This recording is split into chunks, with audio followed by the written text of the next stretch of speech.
tercera vuelta, todo lo que vivimos, ¿no? Las nulidades y todo ese momento un poco difícil. Y la proyección de Ipsos se cumplió al final. O sea que, en fin. Vamos a conversar presencialmente, lo cual es un tremendo gusto para mí, con Norma Correa, que es profesora e investigadora de la Universidad Católica. A propósito del regreso a las clases. Norma, ¿cómo estás? Buenas noches. Jaime? Buenas noches. A propósito del regreso a las clases, y tú como profesora, como antropóloga, como investigadora, has estado hoy junto a otros profesionales de la educación, padres en general, en el Ministerio de Educación.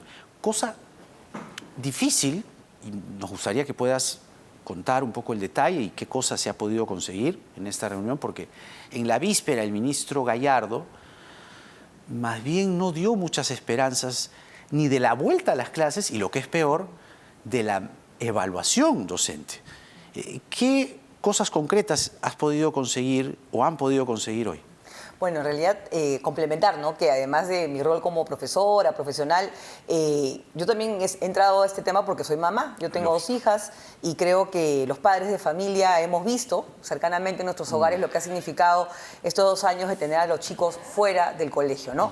Entonces, hoy efectivamente tuvimos una reunión con la Dirección Regional de Educación de Lima, con la directora Maritza Sánchez y su equipo. Asistimos un equipo, 2 voceros del colectivo Volvamos a Clases Perú, Luis Díaz, Juliana Betoqui, y acompañamos Paul Neira y quien te habla, ¿no?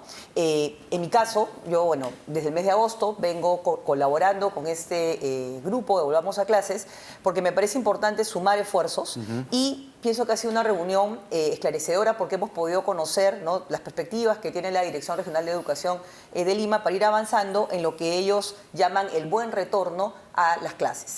Ahora, ciertamente en este programa también nos hemos comprado el pleito porque primero no existe ninguna evidencia, y si existe es la excepción, no la regla, de que los colegios sean focos de contagio. Y hay regiones que han comenzado ya a paso firme, Cajamarca, Piura, pero San Martín no. San Martín es un tema aparte, pero ya las regiones comienzan a entender que hay que volver a las clases. Y hay un montón de cosas detrás que seguramente vamos a ir conversando, pero ¿por qué crees que se ha producido esta lentitud, este paso rengo? Creo que hay varias cosas que han confluido, pero ¿por qué ha sido la escuela el último espacio en abrir? Sí, realmente yo creo que hay muchos temas ahí para reflexionar. Quizás en unos años podremos tener más claridad, pero yo creo que la política del miedo nos ha hecho mucho daño, ¿no? Miedo. Es cierto, hemos tenido una experiencia muy traumática con esta pandemia. Perú, como sabemos, es uno de los países del mundo con el mayor número de muertes. Tuvimos una cuarentena larguísima, ¿no? Pero claro, a pesar de todo eso, hemos observado que se han reactivado un conjunto de actividades de la vida social y las escuelas se dejaron al final. Se dejaron al final, una hipótesis personal, porque los niños los quisimos proteger, pero al final creo que le hemos terminado haciendo un gran daño, porque no logramos colocarlos en el centro de las prioridades en la agenda de desarrollo social. Entonces ahora, literalmente, lo último que se reactive en el Perú va a ser la educación. Ahora, yo pienso que, y no solamente eso, porque yo creo que hay otros elementos, ¿no? Mira lo que ha pasado con el espacio público. ¿Cuánto tiempo hemos tenido parques cerrados, ¿no?, con esas cintas amarillas para que los chicos no jueguen? Recordemos que en este país, acuérdate, Jaime, las mascotas salieron a la calle antes que los niños. Sí. Y esa mentalidad sigue imperando. Mira lo que acaba de pasar en La Molina, y ha salido en las redes, ¿no? Un nido que ya tenía previsto una actividad para reencontrarse con los alumnos, no puede usar un parque porque la Municipalidad de La Molina considera que es foco de contagio. Es una tremenda contradicción que crean que un grupo de niñitos que se reúnen en un parque va a ser un foco de contagio y todo lo que vemos todos los días en la calle, centros comerciales, casinos, gimnasios, no lo es, ¿no? Ahora, recuerda que existe una estrategia que se llama Aprendo en Comunidad, que la ha hecho el Ministerio de Educación en julio, y que a través de esa estrategia se puede habilitar el uso de espacio público para fines educativos. Entonces la pregunta es, ¿por qué los alcaldes no están sumándose a esta agenda con el vigor que deberían? ¿Por qué los gobiernos regionales tampoco lo están haciendo? Ciertamente, y hoy conversamos con el director regional de educación de la región San Martín, el señor Vargas, Juan Orlando Vargas. Y la verdad es que si uno lee su resolución, es digna, no sé si de reír o de llorar, pero una de esas dos cosas, o las dos cosas a la vez. Porque decía, ¿no? Disposición 1. Continúan, ¿no?, sin fecha límite las clases virtuales. Punto. ¿No? Manu militari. Y segundo, pobre de aquel director, pobre de aquel profesor, educador, que ose querer abrir una institución educativa, sanciones administrativas y penales. Entonces, si me dices lo del Parque de La Molina y me dices esto, es que es una mezcla de miedo, pero también parece ser una mezcla de mediocridad, ¿no? De no querer afrontar el problema, porque el señor Vargas decía ahora, es que no tenemos las escuelas habilitadas, y punto, y se acabó. ¡Qué injusticia!, ¿no? Sí, yo creo que la sociedad, Jaime, debe reaccionar. Yo sí noto un cambio de lo que era la situación en julio a la fecha. Yo sí siento que había un despertar, y ahí quiero reconocer tu rol, Jaime, porque desde este programa tú has hecho entrevistas claves a actores que de alguna manera han empezado también a asumir este reto. O sea, hace 48 horas Piura estaba cerrado y hoy día hemos recibido la buena noticia que ya la dirección regional va a recibir a 20 colegios que desean abrir. Ok, son 20, quisiéramos que fueran más, pero se está iniciando. A 48 horas atrás hemos hecho un cambio, ¿no? Sí. Y yo pienso que esa debe ser la perspectiva, ir sumando. Pero yendo al comentario, mira, yo honestamente, Jaime, encuentro inaceptable que a estas alturas, 19 meses después del inicio del estado de emergencia, tengamos autoridades que no tengan un concepto claro del momento epidemiológico en el que nos encontramos y que reproduzcan una mezcla entre noticias inexactas y noticias falsas. Y no solamente eso, cuando una autoridad dice en un medio de comunicación que los niños que contagian, o sea, están otra vez más estigmatizando a los niños que ya cargaron una mochila muy pesada en esta pandemia. Entonces, honestamente creo que aquí hay una oportunidad muy importante para el Ministerio de Salud, ¿no? El doctor Hernando Ceballos, poder capacitar a los gobernadores regionales, a sus equipos, a los alcaldes, para que haya un discurso, no solamente un discurso, sino una comprensión común del momento epidemiológico que se encuentra el Perú y cómo deben sacar adelante la reactivación de actividades cruciales como la educación. Es que es un argumento que ya raya en maniqueísmo cuando se dice, estamos cuidando la vida y la salud de los niños. Sí, todos estamos cuidando la vida y la salud de los niños, pero nadie, al principio sí recuerdo en la cuarentena, que salían psicólogos, psiquiatras, los psicólogos del MINSA y todo, de ahí desaparecieron. Voy al punto de que la salud mental de los niños nadie la está tomando en cuenta. El daño que se ha generado, porque el daño ya está hecho, y de eso mucho camino habrá que tomar, porque nadie ha tomado en cuenta el impacto enorme en la salud mental de los niños y cómo esto aún no se tiene claro. Va a impactar en el futuro de esta generación. La factura que vamos a pagar en el Perú va a ser altísima, pero acá ahí vamos a decir, Jaime, un dilema, o mejor dicho, para decirlo más claro, una injusticia intergeneracional. Los niños y adolescentes peruanos siguen pagando un altísimo precio por las libertades de los adultos. Esa es una injusticia intergeneracional que tenemos la responsabilidad colectiva de corregir. Y la forma de corregir es priorizar lo que para ellos en este momento es lo más urgente, que es recuperar su educación. Yo escuchaba más temprano en la entrevista que hiciste al representante del gobierno regional de San Martín, de la Dirección Regional de Educación, y yo escuchaba y yo me preguntaba, bueno, si es así, ¿por qué no cierra a otras cosas? O sea, si la cosa está tan dramática, bueno, pues cierre discotecas, cierre varios... Digamos, yo no me quiero poner en una posición draconiana tampoco, porque a estas alturas del partido hay que aprender a vivir con el virus, pero hay que ser coherentes. Uno no puede decir que, tenemos miedo, todo está absolutamente abierto y la educación sigue como está. Y yo creo que también lo que ha pasado, Jaime, es que por mucho tiempo yo creo que en los hogares se ha llevado esta situación de manera muy privada. Conforme ha ido pasando el tiempo, conforme los padres también han ido compartiendo experiencias, ha habido esta reacción de que acá hay algo profundamente equivocado. O sea, obviamente que tenemos que cuidar a los chicos del virus. ¿Qué padre quiere? Nadie quiere que su hijo se exponga al peligro. Para eso están los protocolos. Pero tenemos que dejarlos vivir, y dejarlos vivir es que retomen también su educación, pero también ser muy conscientes, como tú bien señalas, que estos niños, adolescentes que van a volver a las aulas van a requerir mucho soporte socioemocional. Más allá del tema de aprendizaje, que es importante, el acompañamiento socioemocional va a ser crucial. Imagínate un chiquito que dejó de ir al colegio a los 8 y vuelve ¿de qué? ¿De 12, de 11? No, es terrible. Claro, les cambió hasta el cuerpo. Perdona que haya estado con el teléfono, pero le estoy pasando a Bea un cuadro, Beatriz, nuestra productora, le estoy pasando un cuadro para que veas y vea a nuestro público la incidencia de muertos COVID-19 por millón de habitantes, por grupo etario, mira. Tienes arriba, no se logra ver muy bien, pero yo les digo, las bandas más gordas, ¿ah?, son los de 80 años. De ahí sigue 75, 70, 65, 60, 55, 50, 45. Mira cómo se va adelgazando. 40, 35, 30, 25, 20, 0 al 19. Mira, casi nada. Hazle un zoom ahí, si se puede, acércalo abajito, abajito, abajito. Abajito, abajito. Ya. Nada, pues. Y esto no es que uno diga o aliente que vayan los niños a contagiarse. ¿Cómo se les ocurre que un padre de familia o padres de familia, madres, como tú, como yo, como los padres que hemos estado en esta lucha, y lo digo sin ningún empacho porque soy también padre de familia, si yo hubiese encontrado una evidencia negativa, lo primero que voy a hacer es cuidar a mi hijo, pues. Pero no existe evidencia, no existe, y esos son los millones de fallecidos en el Perú.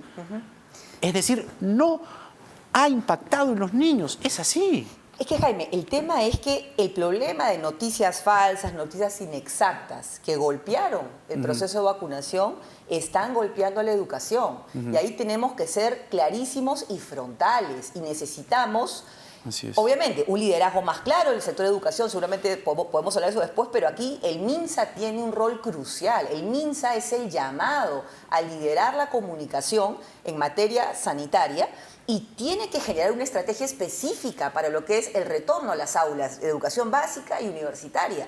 Tenemos que preparar a la población porque, a ver, seamos honestos, Jaime, los chicos van a empezar a volver, esperemos que de manera urgente. ¿Pueden aparecer contagios? Sí, como ha pasado en todo el mundo. La situación cero contagios no se va a poder dar en buen tiempo. ¿Vamos a encerrar a los chicos hasta el 2030? No, pues. Entonces hay que aprender a manejar eso y no tenemos que irnos a mirar Europa. Miremos Chile, miremos Colombia, miremos a nuestros vecinos del barrio, miremos Bolivia. Aprendamos, ¿no? Y fortalezcamos eso, pero eso requiere digamos, que se tome la comunicación con mucha seriedad. Esa ha sido la pata floja de la estrategia del Estado peruano en toda esta pandemia, ¿no? Y ahora sí pienso que con todo lo que hemos aprendido debemos realmente tomar conciencia que no hay que subestimar. Porque, a ver, ¿qué va a pasar, por ejemplo, con esta situación de los que ya lamentablemente ha pasado, estudiantes que han desertado? Han desertado porque no han podido seguir con la educación remota, han desertado porque están trabajando. Están trabajando. ¿Cómo los recuperamos? ¿Cómo los recuperamos cuando ese ingreso va también a su canasta familiar? Entonces tenemos que tener una estrategia muy compleja que no solamente implique lo sanitario, sino también enfatizar la centralidad de recuperar la educación presencial, ¿no? Y yo creo que eso supone un esfuerzo conjunto, como te digo, del Ministerio de Salud, del Ministerio de Educación, los medios, ¿no? Los medios, obviamente, pero también necesitamos una postura clara de los sindicatos. Y lo quiero decir con toda claridad. Yo respeto mucho, ¿no? SUTEP, que se pronunció y dijo, mezcló papas con camotes, dijo el presupuesto, y además dijo, hay un incremento de casos COVID. No hay ningún incremento. Y yo creo que ahí también hay una responsabilidad, o sea, el sindicato de docentes más antiguo del Perú, que es el SUTEP, porque es fundador, como sabemos, tiene una larguísima y respetable trayectoria, debe contar con mejor información, no puede estar reproduciendo noticias inexactas sobre el estado de la pandemia. Yo creo que para eso el MINSA puede facilitar. Yo creo que hay muchos actores que requieren acceder a esa información. El MINSA podría hacer un portal en su página web, retorno a clases, y colocar información relevante para que todos los actores acudan a la misma fuente. Pero veamos el gobierno, como bien lo planteabas, ¿no? Aquí también, en esta tribuna, modestamente, hemos estado dale que dale con los protocolos, ¿no? Y por fin el ministro Ceballos anunció esta semana el doctor Huerta, que chau pediluvios, que chau termómetros, que a mí me marcaban 31 y decía estoy muerto, ¿no? Y cosas por el estilo, todo eso desaparece. ha tenido que existir una presión, ¿no? Pero una presión en bien, no se lo tome mal, pero ahí viene MINSA, pero viene el Ministerio de Educación. Y como te decía al comienzo, el señor Gallardo en la conferencia de hoy o de ayer dejó más dudas que certezas. Entonces, ¿cómo ves el liderazgo de la vuelta a clases, salvo la premier Mirta Vázquez? Pero no veo mucha claridad tampoco, ¿no? Bueno, la conferencia, lamentablemente pienso que no cumplió las expectativas, ¿no? Las expectativas estaban por el lado de la agenda del retorno a clases, se mezclaron varios temas, ¿no? Yo pienso que el Ministerio de Educación tiene la oportunidad de generar, por ejemplo, una conferencia específica para el buen retorno del año escolar y abordar, ¿no? Los temas, sabemos que es una agenda compleja, requiere el tema de infraestructura, ¿no? Requieren varios aspectos que es bueno que se comunique a la ciudadanía. Ahora, en cuanto al rol de la Premier, yo reconozco, ¿no? Que la Premier, y quiero saludar, que ha mejorado la meta, porque la meta en el plan de emergencia, o sea, paradojas, ¿no? Teníamos el plan de emergencia educativa cuyas metas no eran de emergencia, porque decía que 50% de los colegios del Perú iban a estar... ¿El plan Cuenca? El plan, no. El que estaba en la gestión Cadillo. Cadillo. Tenían que estar abiertos a 30 de junio del 2022. O sea, entonces, ¿eso qué significaba? Que íbamos a llegar al 30 de junio del 2022 con 50% de los colegios cerrados, inaceptable. Entonces, la Premier, en su presentación de la política general del gobierno, ha mejorado esa meta. Ha dicho que 99% de colegios abiertos a julio. En lo personal, saludo esa mejora, pero no es suficiente. Porque necesitamos metas en el corto plazo, metas a diciembre y metas a marzo. Jaime, como lo vienen diciendo diferentes especialistas, la meta a marzo debería ser abierto 100%. Aquellos que no puedan abrir por ABC razones serán la excepción. Acá tenemos que cambiar de chip. Ahorita, ¿cuál es la situación? La gran mayoría, ¿no?, de colegios, prácticamente el 92% de los colegios del Perú cerrados, ¿no? Los que abren son la minoría, son la excepción. A marzo tiene que ser exactamente al revés. Lo normal, colegio abierto. La excepción, colegio cerrado. Y aprendamos de la región. Colombia ha hecho ese cambio de chip el 15 de junio, cuando sacó un decreto donde normaba el retorno a la presencialidad. Gracias, Norma, de verdad. Además por tu lucha, porque además tu profesionalismo lo has volcado a esto que nos es inherente como padres. Y algo que quizá debiésemos entender, y esto a manera de conclusión, todavía hay gente que dice, ya vamos a salir pronto, y voy a regresar a mi vida como era en febrero del 2020. No.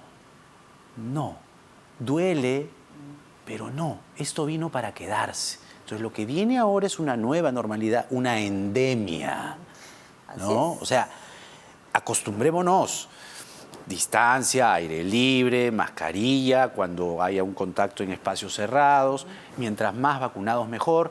FDA ha anunciado hoy que ahora ya salen las vacunas para los de 5 años, niños, niñas de 5 a 11 años, por Dios, bendita la hora. Pero así va a tener que ser. Y vacunarnos quizá una vez al año y así seguir con nuestras vidas, ¿no? Efectivamente, Jaime, tenemos que aprender, digamos, como en una segunda etapa, ¿no?, de este momento. Una segunda fase de la pandemia es esta. Reorganizar nuestra vida social alrededor de esta situación. Tenemos que convivir con este virus, volver a la educación. Y algo que, así como Jaime se nos pidió poner el hombro para la vacunación, debemos poner el hombro para el buen retorno a las escuelas. Y yo creo que yo honestamente creo, te lo digo, digamos, desde el corazón, que en un país tan polarizado como esta agenda del retorno a clases tiene el poder de unir al Perú.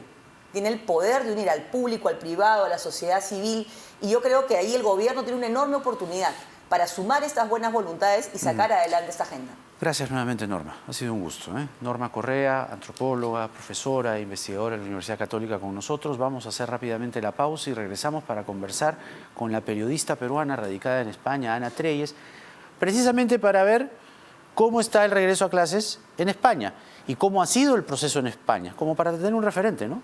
Porque nada está dicho.